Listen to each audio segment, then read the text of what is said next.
ಈ ದಿನ ನಮ್ಮ ಒಲಿಂಪಿಕ್ ಸಂಸ್ಥೆಗೆ ನಮ್ಮ ಹೌಸಿಂಗ್ ಮಂತ್ರಿಗಳಾದಂಥ ಜಮೀರ್ ಸಾಹೇಬರು ಬಂದಿದ್ದಾರೆ. ಅವ್ರ ಜೊತೆ ಹೌಸಿಂಗ್ ಸೆಕ್ರೆಟರಿ ಆದಂಥ ಮೋಹನ್ ರಾಜ್ ಅವರಿದ್ದಾರೆ ಮತ್ತು ಹೌಸಿಂಗ್ ಕಮಿಷನರ್ ಆದಂಥ ದಯಾನಂದ್ ಅವರಿದ್ದಾರೆ ಮತ್ತು ಒಲಿಂಪಿಕ್ ಸಂಸ್ಥೆ ಎಲ್ಲ ಪದಾಧಿಕಾರಿಗಳಿದ್ದಾರೆ. ನಾನು ಕಳೆದ ವಾರ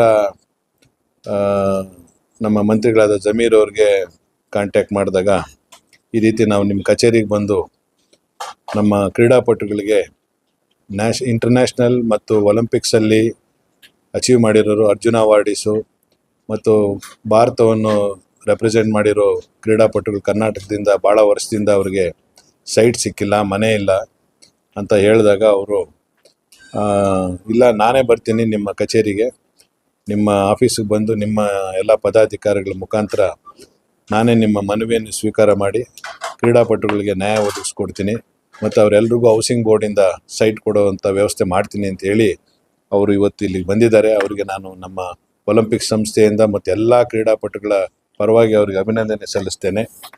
ಮತ್ತು ಭಾಳ ವರ್ಷಗಳಿಂದ ಸುಮಾರು 15-20 ವರ್ಷಗಳಿಂದ ನಮ್ಮ ಕ್ರೀಡಾಪಟುಗಳು ಕಾಯ್ತಾ ಇದ್ರು BDAಯಿಂದ ಸೈಟ್ ಸಿಗುತ್ತೆ ಅಂತೇಳಿ. ಆದರೆ ಯಾವುದೇ ಕಾರಣಕ್ಕೂ ಅಲ್ಲಿಂದ ಆಗಲಿಲ್ಲ. ಸುಮಾರು ಪ್ರಯತ್ನ ಮಾಡಿದ್ವಿ, ಕೆಲವು ಕಾರಣಾಂತರಗಳಿಂದ BDAಯಿಂದ ಸೈಟ್ ಕೊಡ್ಸೋಕ್ಕಾಗಲಿಲ್ಲ.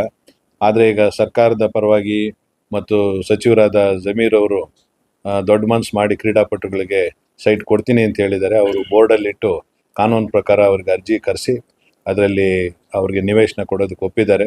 ಮತ್ತೊಮ್ಮೆ ನಾನು ಕ್ರೀಡಾಪಟುಗಳ ಪರವಾಗಿ ಮತ್ತು ಒಲಿಂಪಿಕ್ ಸಂಸ್ಥೆಯ ಪರವಾಗಿ ನಾನು ಅವರಿಗೆ ಅಭಿನಂದನೆ ಸಲ್ಲಿಸ್ತಾ ನನ್ನ ಮಾತು. 2-3 ದಿನ ಹಿಂದೆ ನನ್ನ ಆತ್ಮೀಯ ಸ್ನೇಹಿತರು, ನಮ್ಮ ಪಕ್ಷದ ಮುಖಂಡರು ಹಾಗೂ ಒಲಿಂಪಿಕ್ಸ್ ಅಸೋಸಿಯೇಷನ್ ಅಧ್ಯಕ್ಷ ಆದಂಥ ಗೋವಿಂದರಾಜ್ ಅವರು ಫೋನ್ ಮಾಡಿದರು. ಈ ಥರ ನಮ್ಮ ನ್ಯಾಷನಲ್ ಅವಾರ್ಡ್ ಇದ್ದಾರೆ, ಅರ್ಜುನ್ ಅವಾರ್ಡ್ ತೊಗೊಂಡಿದ್ದಾರೆ, ಅರ್ಜುನ್ ಅವಾರ್ಡ್ ತೊಗೊಂಡಿದ್ದಾರೆ, ಏಷ್ಯನ್ ಅವಾರ್ಡ್ ತೊಗೊಂಡಿದ್ದಾರೆ, ನ್ಯಾಷನಲ್ ಅವಾರ್ಡ್ ತೊಗೊಂಡಿದ್ದಾರೆ. ಕ್ರಿಕೆಟ್ ಬಿಟ್ಟು ಆಲ್ ಪ್ಲೇಯರ್ಸ್, ಕಬಡ್ಡಿ ಇರಲಿ, ಸ್ವಿಮ್ಮಿಂಗ್ ಇರಲಿ, ಖೋ ಖೋ ಇರಲಿ, ಹಾಕಿ ಇರಲಿ, ಎಲ್ಲದಕ್ಕೆ ಯಾರಿಗೂ BDAದಲ್ಲಿ ನಾವು ಭಾಳ ವರ್ಷದಿಂದ ಪ್ರಯತ್ನ ಮಾಡ್ತೀವಿ. BDAಯಿಂದನೂ ಅವ್ರಿಗೆ ಮನೆ ಇಲ್ಲ, ಅವ್ರಿಗೆ ಒಂದು ಸೈಡ್ ಇಲ್ಲ, ದಯಮಾಡಿ ನಿಮ್ಮ ಹೌಸಿಂಗ್ ವತಿಯಿಂದ ಅವ್ರಿಗೆ ಅಟ್ಲೀಸ್ಟ್ ಸೈಡ್ ಆದರೂ ಮಾಡಿಕೊಡ್ಬೇಕಂತ ಅವ್ರ ಮನವಿಯನ್ನು ಮಾಡಿಕೊಟ್ರು. ಹಾಗಾಗಿ ನಾನೇ ಇಲ್ಲಿ ಬರ್ತೀನಿ ಅಂತ ಹೇಳ್ಬಿಟ್ಟು ಇವತ್ತು ಅದಕ್ಕೋಸ್ಕರ ನಾನು, ಸೆಕ್ರೆಟರಿ ಅವರು, ಕಮಿಷನರ್ ಅವರೆಲ್ಲ ಬಂದಿದ್ದೀವಿ. ಇವರೆಲ್ಲ ಇರೋದು ಎಲ್ಲ ಅವಾರ್ಡ್ ತೊಗೊಂಡಿರೋದು, ಎಲ್ಲ 3 ಅವಾರ್ಡ್, 4 ಅವಾರ್ಡ್ ತೊಗೊಂಡಿದ್ದಾರೆ. ಪಾಪ ಅವ್ರ ಸ್ವಂತ ಮನೆ ಅಂತ ಇಲ್ಲ. ಆ ಕಾರಣಕ್ಕೆ ನಮ್ಮ KHP ವತಿಯಿಂದ ತಮಗೆಲ್ಲ ಗೊತ್ತಾಯಿದೆ, ಬಜೆಟಲ್ಲೂ ಘೋಷಣೆ ಆಗಿದೆ. ಈಗ ಇಂಟರ್ನ್ಯಾಷನಲ್ ಸ್ಟೇಡಿಯಂ ಮಾಡಬೇಕಂತ, ಸೂರ್ಯ ಸಿಟಿ 4th ಫೇಸಲ್ಲಿ ಇಂಟರ್ನ್ಯಾಷನಲ್ ಸ್ಪೋರ್ಟ್ಸ್ ಮಾಡಬೇಕಂತ ಮುಖ್ಯಮಂತ್ರಿಗಳು ಘೋಷಣೆ ಮಾಡಿದ್ದಾರೆ. ಈಗ ಆದಷ್ಟು ಬೇಗನೂ ಟೆಂಡರ್ ಕರೆದು ಕೆಲಸನ ಶುರು ಮಾಡ್ತೀವಿ. ನಾವು ಅಲ್ಲೇ ಸೂರ್ಯ ಸಿಟಿದಲ್ಲೇ ಪ್ರೊಸೀಜರ್ ಪ್ರಕಾರ, ಈ KHPದಲ್ಲಿ ಹೌಸಿಂಗಲ್ಲಿ ಹೆಂಗಂದರೆ ಆ ಪ್ರೊಸೀಜರ್ ಪ್ರಕಾರ ಬೋರ್ಡಲ್ಲಿ ತರಬೇಕು, ಬೋರ್ಡಲ್ಲಿ ತೀರ್ಮಾನ ಆಗಬೇಕು, ಬೋರ್ಡಲ್ಲಿ ಅಪ್ರೂವ್ ಆಗಬೇಕು, ಆಮೇಲೆ ಅಪ್ಲಿಕೇಶನ್ ಕಾಲ್ ಮಾಡಬೇಕು. ಪ್ರೊಸೀಜರ್ ಪ್ರಕಾರ ಮಾಡಿ ಖಂಡಿತ ನಾನು ಸೂರ್ಯ ಸಿಟಿ 4th ಫೇಸಲ್ಲಿ ಇವ್ರು 24 ಜನಕ್ಕೂ ಸೈಟ್ ಕೊಡೋದು ವ್ಯವಸ್ಥೆನ ನಾನು ಪ್ರಯತ್ನ ಮಾಡಿಕೊಡ್ತೀನಿ ಅಂತ ಮಾತನ್ನು ಕೊಡ್ತೀನಿ. ಸರ್ ಮೋಹನ್ ಸರ್ ಹಿಂದೆ ಸ್ವಲ್ಪ ಬನ್ನಿ ಸರ್.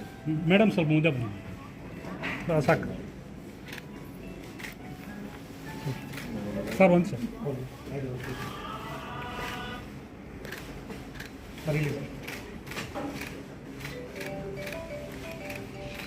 ಸರ್ ಒಂದು ಬ್ರೇಕ್ ಮಾಡಿಬಿಡಿ ಸರ್.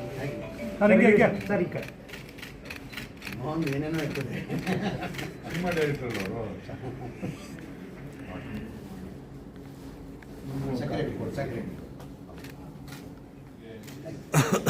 ಸರ್ ಸ್ವಲ್ಪ ಹತ್ರ ಸರ್ ಈ ಕಡೆ ಸರ್. ಅನ್ನ ಸರ್ ಸರ್ ಅದನ್ನು ಸರ್ ಸ್ವಲ್ಪ ಹತ್ರ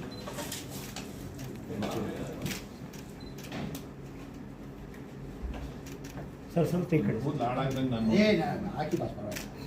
ಸರ್ ಇಲ್ಲಿ ಸರ್ ಸ್ವಲ್ಪ ಸರ್ ಸ್ವಲ್ಪ ಹತ್ರ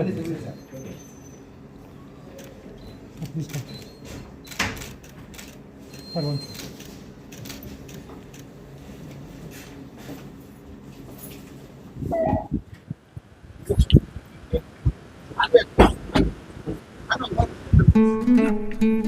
ಸರ್ ಹಿಂದಿಲಿ ಒಂದು ಸರ್ ಹಿಂದಿಲಿ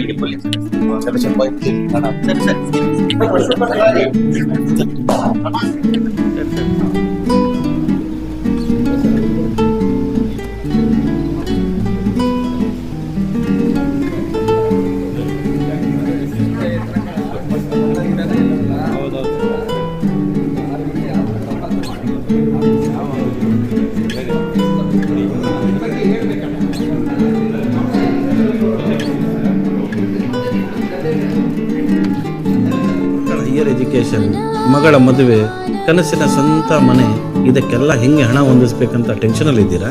ಇರೋ ಚಿನ್ನನ ಅಡ ಬಿಟ್ರೆ ಬಡ್ಡಿ ಮೇಲೆ ಬಡ್ಡಿ ಕಟ್ಟಬೇಕು. ಮಾರಿಬಿಡೋಣ ಅಂದ್ರೆ ಅರ್ಧಕ್ಕರ್ಧ ಕೇಳ್ತಾರಂತ ಆತಂಕದಲ್ಲಿದ್ದೀರಾ? ಟೆನ್ಷನ್ ಬಿಡಿ, ನೀವು ಅಡವಿಟ್ಟ ಚಿನ್ನವನ್ನ ಬಿಡಿಸಿ ನಿಮ್ಮಲ್ಲಿರೋ ಹಳೆ ಚಿನ್ನವನ್ನ ಇಂದಿನ ಆನ್ಲೈನ್ ರೇಟಿಗೆ ಕೊಂಡುಕೊಂಡು ತಕ್ಷಣ ನಿಮಗೆ ಬಾಕಿ ಹಣ ಕೊಡ್ತೀವಿ.